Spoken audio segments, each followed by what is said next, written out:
This video is sponsored by Gate.io. If you set an account up using the link in the description, you'll get 25% back on all your spot and futures fees for life. Gate.io. Hello everybody, welcome back. We're going to have a look at XRP, just very briefly. And again, I'm going to try and squeeze in these midday videos where I can, if possible.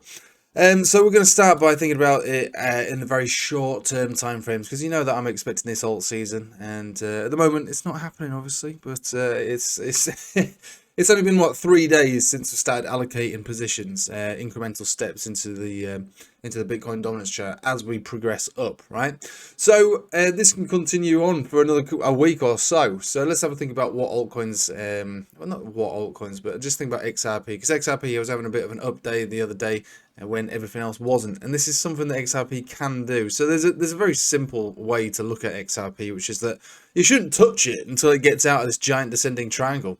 This is no different to how it behaved in its previous descending triangle and the one prior to that. We're on a weekly here. This goes all the way back to 2014 basically. So this is the rinse and repeat rhythm of XRP. And for those of you who want to get clever, you can buy now if you want to. Recognize you'd be buying resistance, obviously.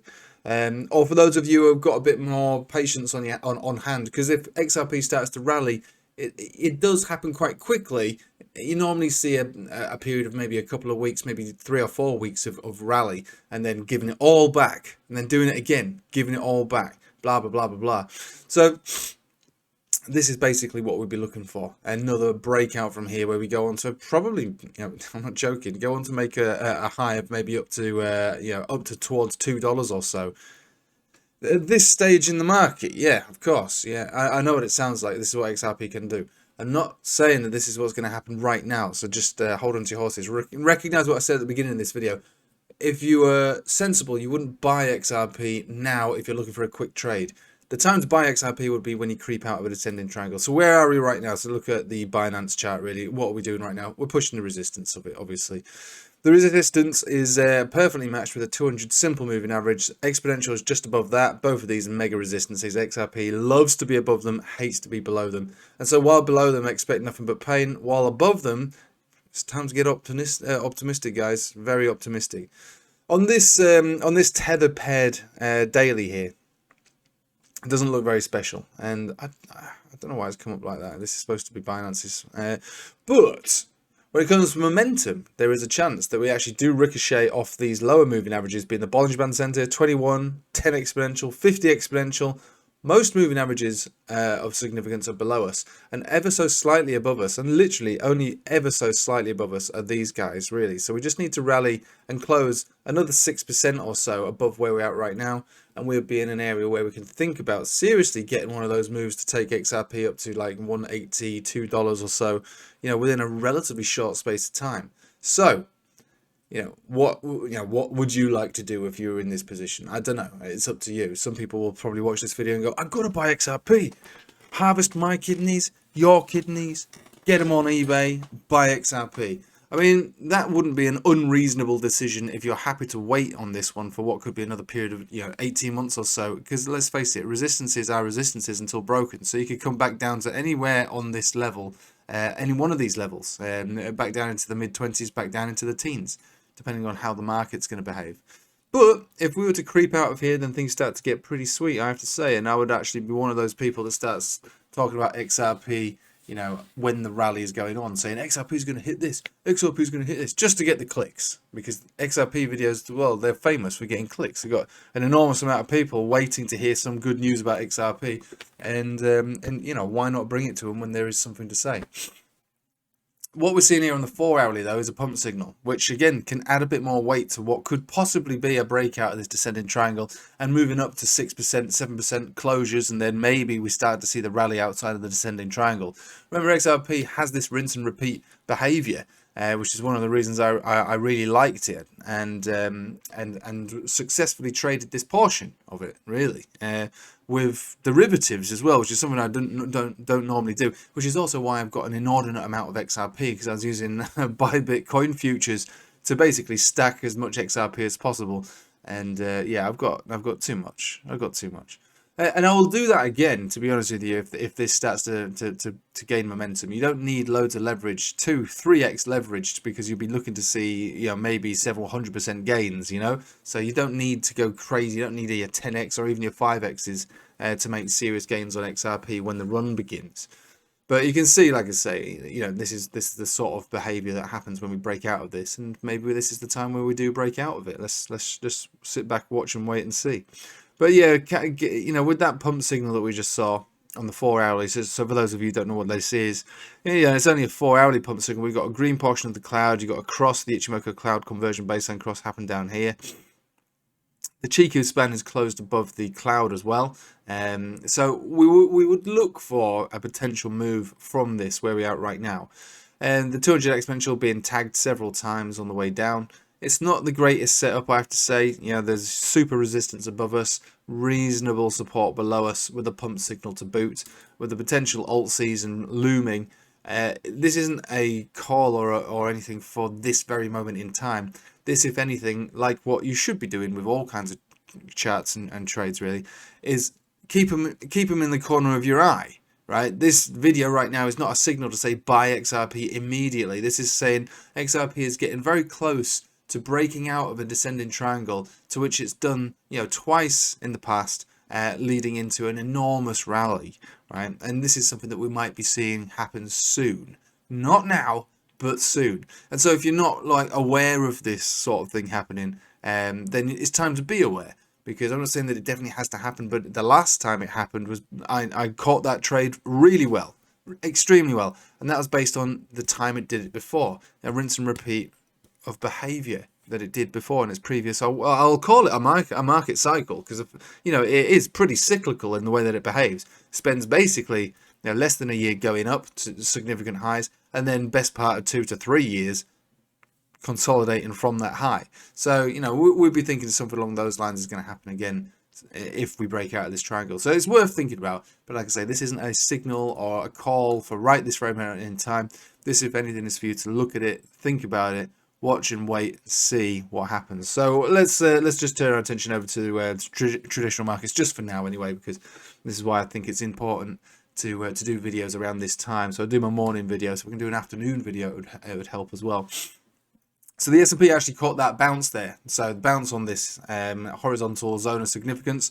Futures actually started to pull up. So that was all looking quite good. It does look quite good as far as I can see right now, as far as formation is concerned. However, we're more than aware that the Bollinger Band is likely going to be a rejection area. So anyone who did take those positions this morning, not me, but anyone who did take those positions might want to think about, you know, limiting your positions or getting your stop losses in profit, because as we reach up to this area, 3959, rejection could happen. Remember the death cross. All of this nasty stuff is looming for further downside. Take it to a 4-hourly. What have we got? Okay, an incoming death cross sitting around here, just above where we were talking about.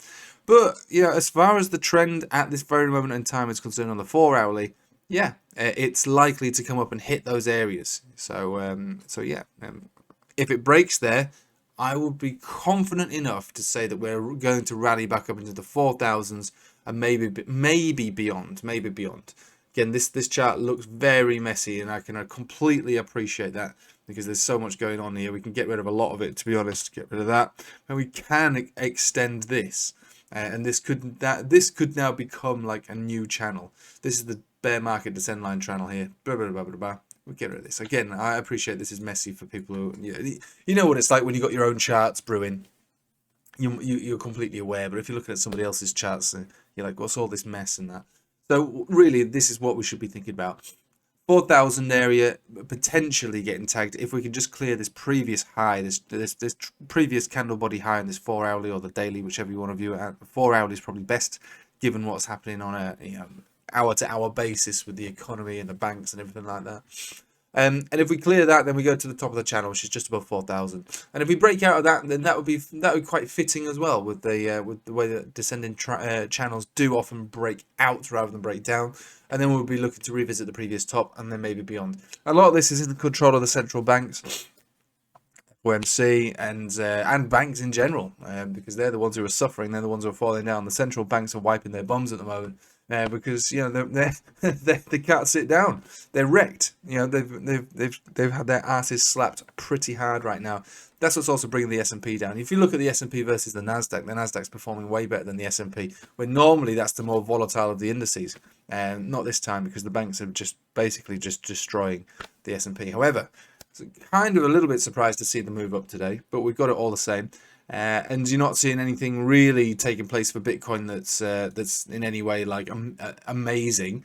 We just come back down on this 4 rally to a 10 exponential retest. Maybe we come down to the Bollinger Band centers, 27,400.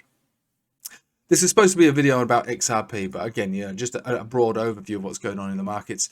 The euro has now reached towards the top of the Bollinger Band, where it finally was rejected last time. Again, this is just a simple range, 200 exponential to the Bollinger Band top. We're looking for Pump City FM or Rex City FM, depending on which way it breaks. Based on what we see right now, it does look quite good. I'm surprised to see the euro hold up so well, considering it's the European banks, which are probably going to cause, if anything, a collapse in stocks, because the Fed could probably manage to bail out or at least ease the pain for American banks. European banks, not the case really. It's if they decide to lower rates to help those banks, which they're probably going to have to do, you're going to see a tumble happen here. So there is reason to assume that on a fundamental basis, when it comes to the ECB, they're going to dump the euro because they've got no other alternative. They have no choice. If they do decide to keep going for 50 basis points, which is what they promised they were going to do, we're going to see the euro continue to pump, and we're probably going to see banks across Europe crash and collapse. So it's an interesting situation, really. I wouldn't want to be in charge of the ECB. I can tell you that right now, because you've only got bad choices to make. There's no good choices for you at the moment. But it doesn't really matter for us, because we can profit off either direction. It really doesn't matter. But it is a tricky scenario to try and deal in. Anyway, back to XRP. If you wanted to buy here, I wouldn't blame you. But I wouldn't advise it. What I would prefer anyone do would be either buy higher or buy lower, depending on where we are in relationship to that downtrend, which we have just been rejected from just yesterday's candle body. If we close outside of here, things can get pretty sweet. I have to tell you, things will get pretty sweet pretty fast. And those XRP hodlers will be the ones that are cheering from the rooftops. And do you know what might happen? It's supposed to be a banking type vibe, isn't it, XRP? And so, yeah, the banks, the XRP, the banks, the XRP, people will make that connection, and it will become a FOMO coin. And then people will start talking about $10 in XRP, $500 in XRP, when really it's just a simple market cycle, which might catch a bit of traction due to the situation with banks at the moment. That is really the nature of how Captain Noobmaster likes to trade, isn't it, really? But really, for us, it's all about the chart, to be honest with you. And yeah, the move can be emphasized by that kind of, tweet that's been retweeted about XRP is good for banks. Well, that's fine. But really, we've stood back and watched and waited for a long period of time based on the XRP market cycle. And we'll say, well, if you want to go down that route, that's fine. Pump the bags, that's fine. I'm really just talking about a rinse and repeat market cycle that's looking to take on effect. And yeah, I'm not gonna lie to you. I would not be surprised to see XRP reach its previous all-time high this cycle, and maybe, I'm not even joking, I'm going to say it out loud, maybe even very soon. Yeah, it could happen, because that's what these triangles basically represent: a breakout and the pump portion of the XRP chart. Anyway, but like I said, I wouldn't advise you buying it unless, of course, you want to sit and hold through the volatility. There's no confirmation yet. There's only hope. But this is what we should be looking at if you're looking to trade XRP. If you wanted to do futures on it, then fine. It's completely up to you. This is what you should be thinking about. And you should be patient enough to wait to pull the trigger appropriately.